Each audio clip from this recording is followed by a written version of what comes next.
അഹമ്മദാബാദ് വിമാന ദുരന്തത്തിൽ മരിച്ച പത്തനംതിട്ട സ്വദേശിനിയായ നേഴ്സ് രഞ്ജിതയെ സാമൂഹിക മാധ്യമത്തിലൂടെ അവഹേളിച്ച കേസിൽ വെള്ളരിക്കുണ്ട് ജൂനിയർ സൂപ്രണ്ട് എ പവിത്രന് ജാമ്യം ലഭിച്ചു.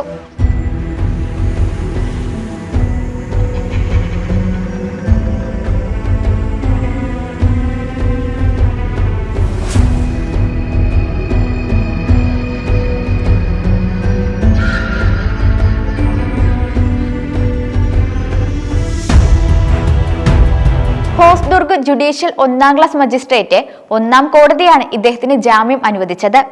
രഞ്ജിതയെ സാമൂഹിക മാധ്യമത്തിലൂടെ ലൈംഗികമായി അധിക്ഷേപിച്ച കേസിൽ 12 ദിവസമായി പവിത്രൻ ജയിലിലായിരുന്നു. അഹമ്മദാബാദ് വിമാന ദുരന്തത്തിൽ മരിച്ച നേഴ്സ് രഞ്ജിതയെക്കുറിച്ചുള്ള ഒരു ഫേസ്ബുക്ക് പോസ്റ്റിന് താഴെയാണ് പവിത്രൻ അപകീർത്തികരവും തീർത്തും സ്ത്രീ വിരുദ്ധവുമായ ഒരു കമന്റ് എഴുതിയത്.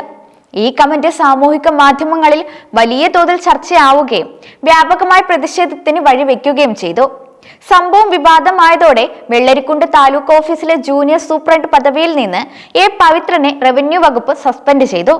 സമൂഹ മാധ്യമങ്ങളിൽ ശക്തമായ എതിർപ്പ് ഉയർന്നതിനെ തുടർന്ന് പവിത്രൻ കമന്റ് നീക്കം ചെയ്തെങ്കിലും അതിന്റെ സ്ക്രീൻഷോട്ടുകൾ വ്യാപകമായി പ്രചരിച്ചിരുന്നു. ഇത് അദ്ദേഹത്തിനെതിരായ തെളിവായി മാറുകയും ചെയ്തു. അതേസമയം എ പവിത്രൻ സമാനമായ രീതിയിൽ നിയമ നടപടികൾക്ക് വിധേയനാകുന്നത് ഇതാദ്യമായിട്ടല്ല. മുൻ മന്ത്രിയും MLA-യുമായ ഇ ചന്ദ്രശേഖരനെതിരെ അധിക്ഷേപ പോസ്റ്റിട്ടതിന് ഇദ്ദേഹം നേരത്തെയും സസ്പെൻഷൻ നേരിട്ടിരുന്നു. 2024 സെപ്റ്റംബറിലാണ് ഈ നടപടി നേരിട്ടത്. സസ്പെൻഷൻ കാലാവധി കഴിഞ്ഞ് 1 മാസം മുൻപ് മാത്രമാണ് അദ്ദേഹം തിരികെ ജോലിയിൽ പ്രവേശിച്ചത്. എന്നാൽ 7 മാസത്തിനിപ്പുറം നാടിന് തന്നെ നാണക്കേടുണ്ടാക്കുന്ന നിലയിൽ വീണ്ടും ഫേസ്ബുക്കിൽ പ്രതികരിച്ചതോടെയാണ് വീണ്ടും സസ്പെൻഷനും അറസ്റ്റും അടക്കം നടപടികൾ ഉണ്ടായത്.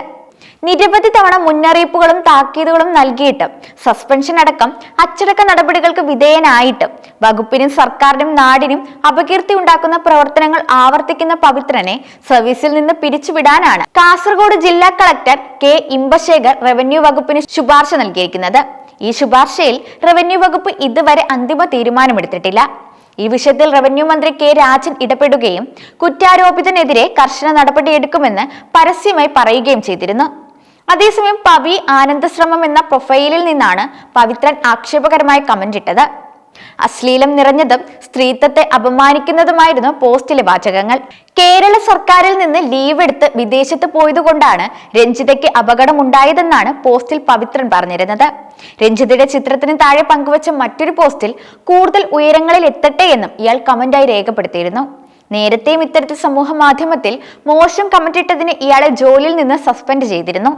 ജാതി സ്പർദ്ധ വളർത്താനുള്ള ശ്രമം നടത്തിയെന്ന പരാതിയിലാണ് ഇയാൾക്കെതിരെ കേസെടുത്തത്. ജാതീയമായി അധിക്ഷേപിച്ച് കലാപം സൃഷ്ടിക്കാൻ ശ്രമിച്ചു, റവന്യൂ വകുപ്പിന് അവമതിപ്പുണ്ടാക്കി, സ്ത്രീത്വത്തെ അപമാനിക്കാൻ ശ്രമിച്ചു എന്നീ വകുപ്പുകൾ ചുമത്തിയാണ് പവിത്രനെതിരെ എടുത്തിരിക്കുന്ന കേസ്.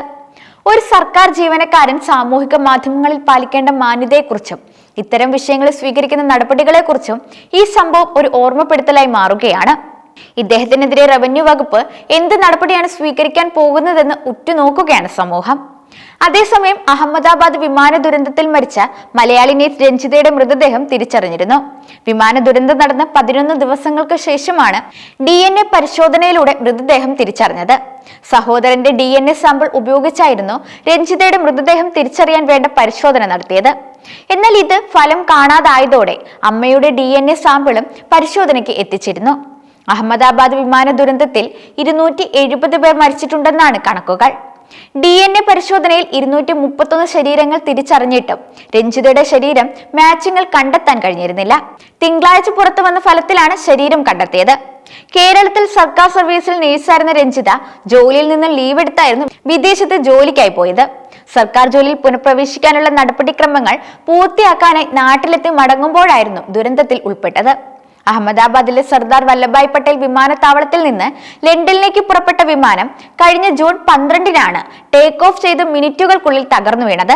വിമാനത്താവളത്തിന് സമീപത്തെ BJ മെഡിക്കൽ കോളേജിലെ MBBS വിദ്യാർത്ഥികളുടെ ഹോസ്റ്റലിന് മുകളിലായിരുന്നു വിമാനം തകർന്നു വീണത്. 242 യാത്രക്കാരായിരുന്നു വിമാനത്തിലുണ്ടായിരുന്നത്. ഇതിൽ 169 പേർ ഇന്ത്യക്കാരും 53 പേർ ബ്രിട്ടീഷ് പൗരന്മാരും 7 പേർ പോർച്ചുഗീസ് പൗരന്മാരും ഒരാൾ കനേഡിയൻ പൗരനുമായിരുന്നു. യാത്രക്കാരിൽ ഒരാൾ മാത്രമാണ് വിമാന ദുരന്തത്തെ അതിജീവിച്ചത്.